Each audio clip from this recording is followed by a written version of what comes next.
लापरवाही करते करते बच्चों तुम आखिरी में उस टाइम पे पहुंच ही गए जहां पे तुम्हारे पास कोई ऑप्शन नहीं है। अगर पढ़ाई करी तो एग्जाम्स में नंबर आ जाएंगे, पास हो जाओगे, नहीं पढ़ाई करी तो बस वही बात है कि डेडलाइन 33 नंबर से पास होने वाला हिसाब बनेगा। क्योंकि स्टार्टिंग से तो तुम्हें बोला ही था मैंने कि पढ़ लो, हर दिन थोड़ा थोड़ा पढ़ लो। अब आते आते दिवाली भी गई, हाफ ईयरली भी गए, परफॉर्म किया नहीं, कुछ ही समय बच गया। बिल्कुल डेट शीट तुम्हारी 15 फेब से, तुम ये लगा के चलो कि 15-20 दिन तो तुम्हें रिविजन्स के लिए चाहिए। उतने कम समय में अब तुम अपने प्री बोर्ड्स दोगे कि तुम जैन में जाकर के, कई स्कूल्स में 2 बार प्री बोर्ड्स होते हैं, वो अटेम्प्ट करोगे कि प्रैक्टिकल्स दोगे कि अपना सिलेबस खत्म करोगे।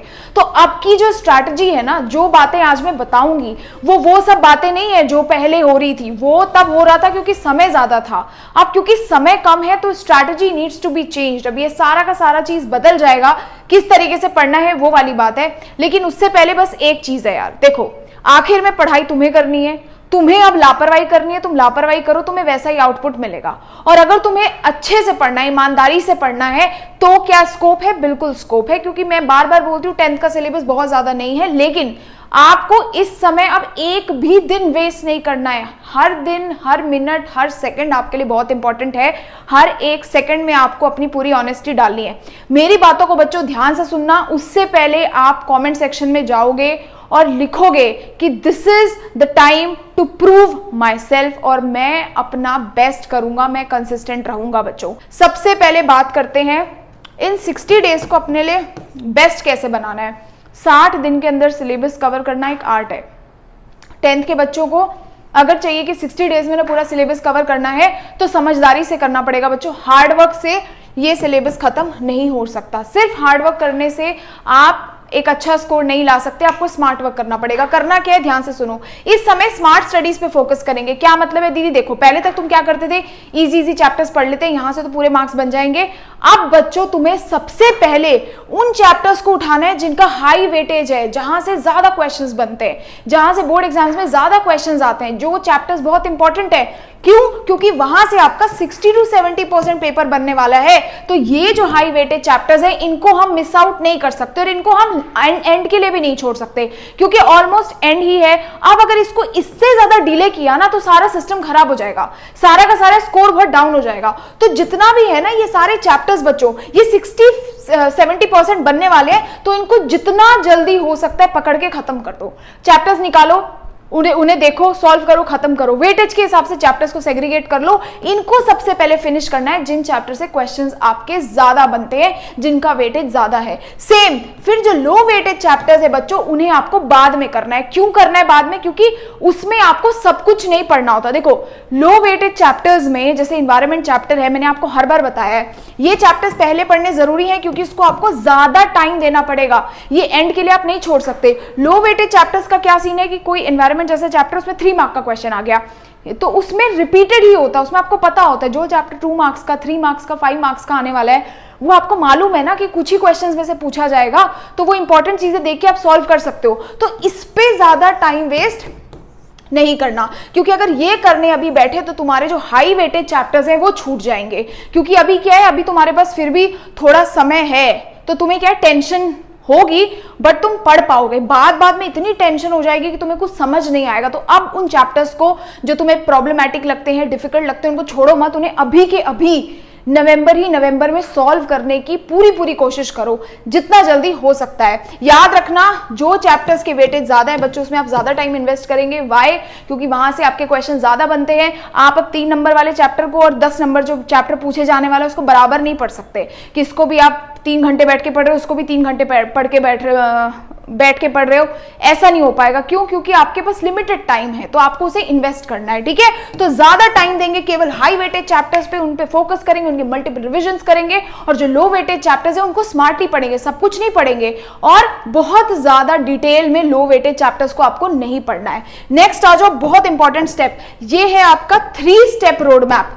मेजर बच्चे इस समय पे क्या करेंगे, 200 किताबें, 200 रिसोर्सेज, 200 चैनल, 200 टीचर्स ऐसे लेके बैठते हैं। तो आप कंफ्यूज मत करो, ब्रेन को अलग जगह मत बंटने दो। 3 चीजें फॉलो कर लो बेटा, लास्ट टाइम में आपको बता रही हूं। पहला, एनसीईआरटी टेक्स्ट बुक हर एक सब्जेक्ट की, और उसमें ये नहीं कि अब आप चैप्टर्स पढ़ रहे हो, चैप्टर्स पढ़ने की बात नहीं कर रही हूं। एनसीईआरटी टेक्स्ट बुक से सारे इन टेक्स्ट क्वेश्चंस और बैक एक्सरसाइजेस वेरी इंपॉर्टेंट।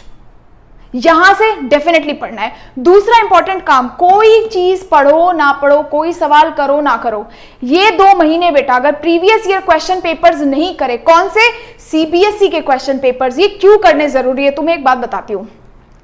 कई बार होता है ना, तुमने देखा है कि बच्चे बोलते हैं दीदी हमें क्वेश्चन आता था, एग्जाम में जाके पैनिक कर गए। अरे इसीलिए तो करते हो तुम लोग, क्या बुक से क्वेश्चन करने की आदत है भाई, ऑफिशियल पेपर्स को सॉल्व करने बैठो, यूज टू हो जाओ सीबीएसई के क्वेश्चन पेपर को देखने के, जितना ज्यादा ऑफिशियल पेपर सॉल्व कर पाते हो, ऑथेंटिक सीबीएसई के पेपर्स वो करो, तुम्हें पता चलेगा कि सीबीएसई के स्टैंडर्ड क्या है क्वेश्चंस का।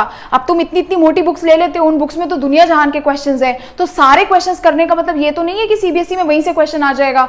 सीबीएसई का अपना एक सेट पैटर्न होता है, उसके हिसाब से वो क्वेश्चंस देता है। तो जितने पीवाईक्यूज बच्चों सॉल्व करोगे, सीबीएसई के ऑथेंटिक क्वेश्चन पेपर सॉल्व करोगे, तुम्हें उतना तुम पेपर के साथ, क्वेश्चन पेपर के साथ फेमिलियर होते जाओगे, तुम्हें उतना ज्यादा पैनिक जो है, तुम्हारा जो डर है वो हटता चले जाएगा और तुम कॉन्फिडेंट होते चले जाओगे। इसीलिए प्रीवियस ईयर क्वेश्चंस करने इंपॉर्टेंट होते हैं।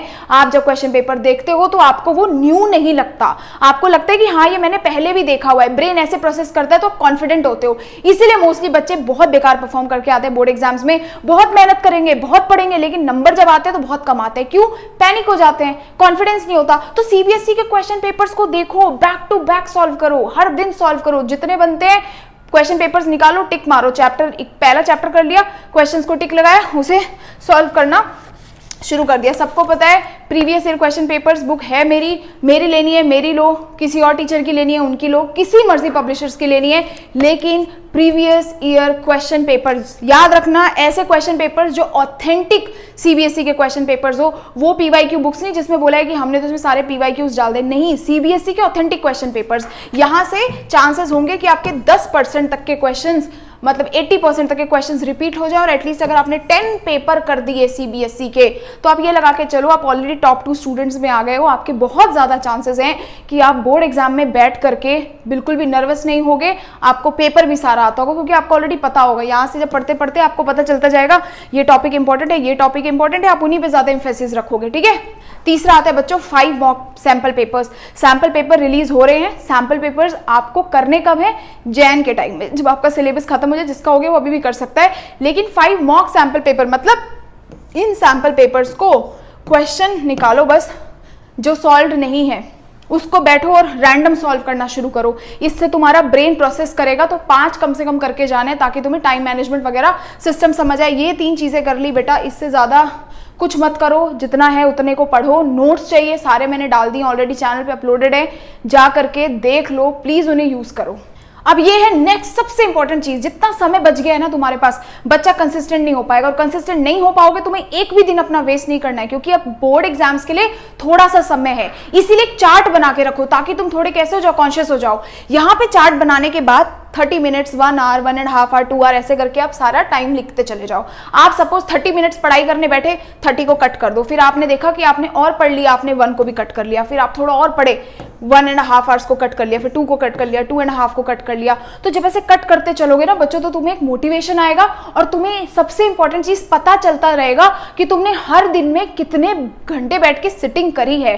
और ऐसा नहीं है कि बस यहाँ पे कट करने से हो गया, उस सिटिंग में तुमने क्या प्रोडक्टिविटी निकाली है उसको हर दिन लिखो कि डे 1 मैंने ये चीजें फिनिश करी है। उससे तुम्हें जो लेवल ऑफ कॉन्फिडेंस बिल्ड होगा वो नेक्स्ट लेवल होगा। और यहाँ पे जब तुम्हें ऐसे रोज क्रॉस दिखेंगे ना, तुम्हारा कॉन्फिडेंस लेवल यहाँ से यहाँ पहुंच जाएगा, और तुम्हें लगेगा जो अभी तुम्हारे अंदर होप है ना कि नहीं हो पाएगा, जो नेगेटिव होप है वो पूरी पॉजिटिव होप में बदल जाएगी, जब तुम अपने आप को चेंज होता हुआ देखोगे। ठीक है, ये बहुत इंपॉर्टेंट है, ये करना जरूरी है। नेक्स्ट इंपॉर्टेंट चीज वही है, सेकंड डे पे गए कट करते चले गए। ठीक है, नेक्स्ट इंपॉर्टेंट चीज देखो, रिविजन। रिविजन की सबसे बड़ी गलती, मैंने न जाने कितने वीडियोस में कितनी बार बताया, रिवीजन करने के लिए आपको बच्चों पूरा सिलेबस रिवाइज नहीं करना होता है बेटा, ऐसे रिवीजन नहीं होती है।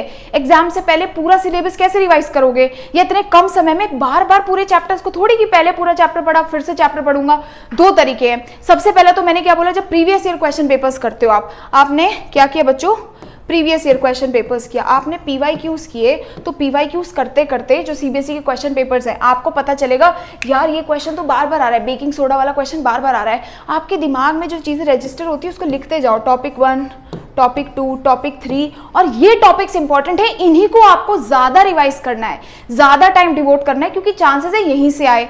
दूसरा क्या है, जब क्वेश्चंस करते चलोगे, फॉर एग्जांपल आप पीवाईक्यू सॉल्व भी कर रहे हो, कई बार ऐसा होगा आपको कोई क्वेश्चन नहीं आया समझ में, उसको जब आप करने बैठो तो दोबारा आप उस टॉपिक पे जा सकते हो कि यार मुझे ये वाला टॉपिक नहीं आया, ये क्वेश्चन मुझसे नहीं हुआ, मतलब मुझे ये टॉपिक दोबारा से पढ़ने की जरूरत है। तो रैंडम रिवीजन करनी शुरू करो, पूरा चैप्टर खोल के रिवीजन मत करो, रिवीजन थियरी की मत करो, रिवीजन क्वेश्चन से करो, कि पहले क्वेश्चंस कर रहे हो, जो क्वेश्चंस तुम्हें नहीं आया, ये क्वेश्चन तुम्हें नहीं आया, इस क्वेश्चन से तुम उस थ्योरी पे जंप करे और वो तुमने सॉल्व करना शुरू किया।